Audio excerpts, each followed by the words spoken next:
All right. Good afternoon from Tallahassee, Florida. I want to talk about something very important today. I don't know if you have followed the news. There is a news trending around of a student from Nigeria, two Nigerians who were reportedly, in fact, who were jailed in Togo while they are trying to find cheap flights because flights there are cheaper. And then these students were on their way to Canada to study. I mean, they had a student visa on their passport, and then it was discovered that the passport, I mean, the visa is fake, and then they were arrested, and things escalated, and they were thrown in jail. Now, you must have read that story on Twitter. A friend of mine shared it on Twitter, and it's trending everywhere. And now I want to talk about all these fake visa admission agents. Now, if you have followed the news from Canada recently too, you discover that the government of Canada has been speaking against all these fake agents because some of them start giving out fake admission letters to students, and it's usually discovered when they get to Canada that these admission letters are fake, and Canada itself, they are putting measures to be able to curtail these terrible guys. All right, so now there are ways you can identify fake admissions and then visa agents. Of course, they are the same people that will use fake documents for people that in US, for example, they allow people to be banned for years because they are using fake documents for them, and then the embassy discovers and they give the student 5 year ban, 10 year ban, and they are not able to apply for visas in the future or till a very much later time in the future. So I don't want you to fall for scammers. When you see them advertising, oh, 3 months you get to Canada, in 3 months, all the process will work. Sorry, all the process will work for you, and you get to Canada. You have to be very, very careful. There is nothing like that. All these processes take time. They will advertise, oh, in 2 weeks or in 3 weeks, in so month, you will get to US. All these processes takes time. In fact, what I tell people most of the time is that for US admission processing, usually you have like a year to prepare, plan, and make all things work out. Okay, so these people, when they come with too good to be true offers, you have to be very careful. They will tell you they have work visas ready for you. It's happening in UK too. Nigerian folks are doing it, and then they are doing it with fellow Nigerians who will get to UK, and eventually there is no job on ground. They will tell them, oh, there is a job for you. They get fake documents for them, and those ones will somehow get their visa approved, and then they arrive in UK and there is no job, there is nothing, and they leave people to suffer. They are the same people that are telling people, oh, just come to Canada with a visiting visa, and then we change it for to a work visa for you, and people get there, people get stranded. When they come with offers that are too good to be true, please don't fall for it. Always try to confirm. Try to confirm.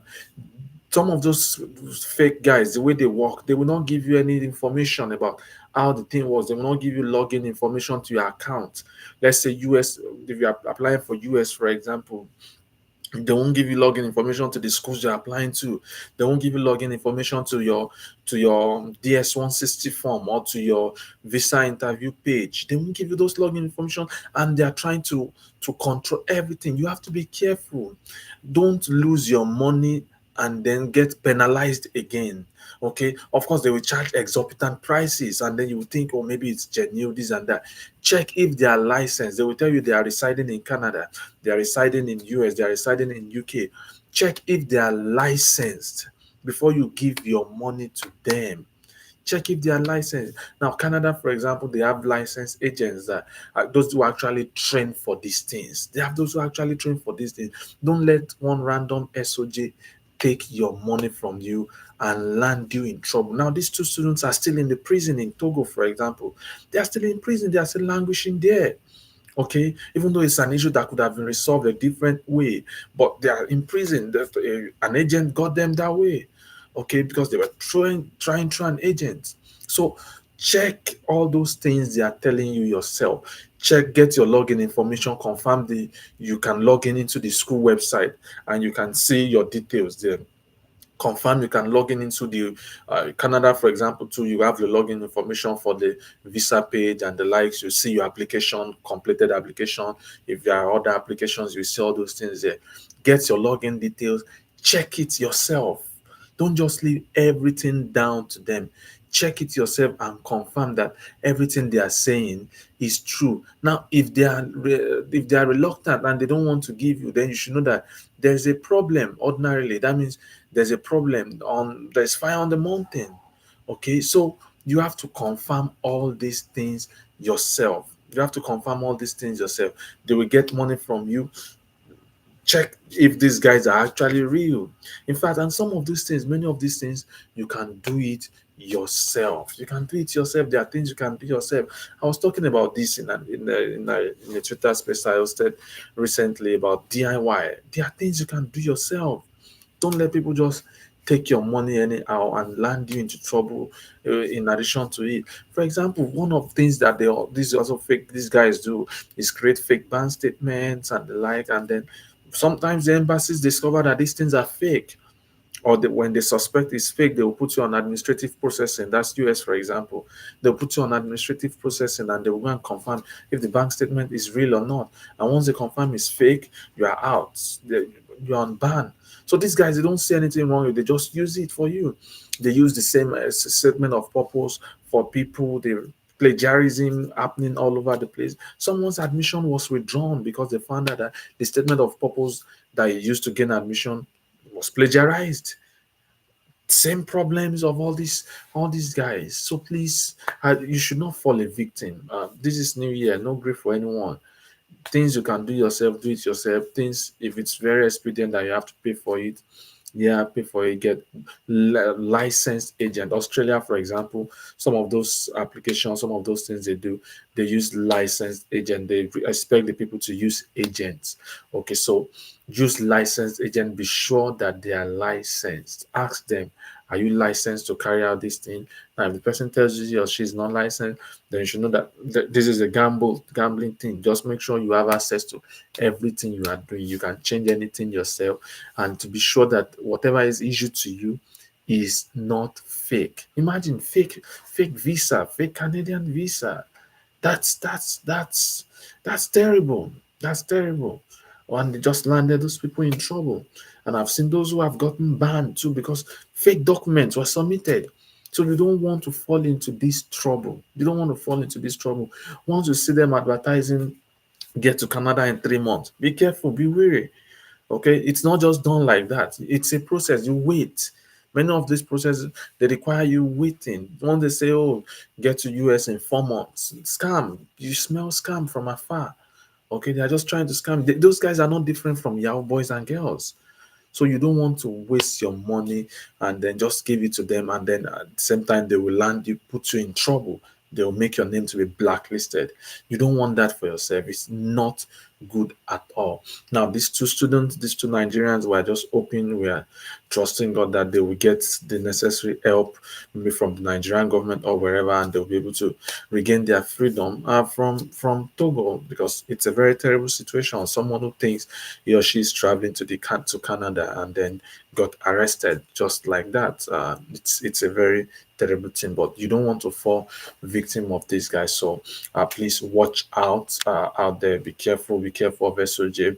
SOJ will promise you all heaven and earth and all these things, and eventually the major thing is SOJ is only interested in your money. Okay, they'll promise you, oh, admission, this and that. They will apply to admission free schools. They will still collect money for application from you, and eventually what they actually apply to is an admission free school. Okay, so be careful, be wary of these guys. You don't want to land into trouble. You don't want to fall into trouble.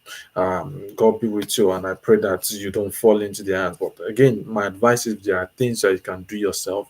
Please do it yourself. For example, you want to write your SOP, write it yourself. You are doing US stuff, filling DS-160 form, fill it yourself, because sometimes these guys even just fill anything because they don't want to waste time. They are just filling it, and then they don't want to call you to ask, what should I fill, this and that, and they just fill anything. As much as possible, if you can fill it, fill your DS-160 form yourself, do your Canadian thing yourself, fill it yourself so that you can put the right information. You are sure you are putting the accurate information, exact information. Of course, if you have to use all these agents for whatsoever reason, get your login details from them. Okay, so that you can check and confirm yourself that whatever thing you are putting there is genuine, is true, and so that you can confirm that they are actually registering you. Okay, because the problem is these people eventually will come with something fake. That means they didn't register you anywhere, so your record is not online, it's not anywhere. So you have to confirm that it is genuine. Sometimes they may tell you that, oh, they don't want to give you the login information because they don't want you to tamper with whatever thing they have done there, blah blah blah. If anyone is telling you that, then that's one red flag. That's one more reason to be watchful. Okay, so get the login information, get everything, do it yourself, and make sure that what's the word now? You are part of this process yourself. Okay, so that you can confirm whatever they are doing for you is right. All right. So I don't want to fall into scammers, the hands of scammers. Please just watch out out there that they are collecting much money, expensive things, $300, $500, whatever they are collecting from you, does not mean they are genuine. Okay. You want to make sure that they are licensed agents if you want to use agents or if you have to use agent. Make sure they are licensed to do what they say they are doing. Okay. I'll be ending this session here. If you have questions or whatever, put it in the chat box. I'll get to see it uh, later on. Thank you so much for joining. Yeah, this is a good place to end today, except there is a question from anyone live here. Let me just wait some few seconds to see if there is any. All right, it seems there is none. Okay. All right, guys. Thank you so much for joining in today. So much. It's nice having you around. God bless you. Real good.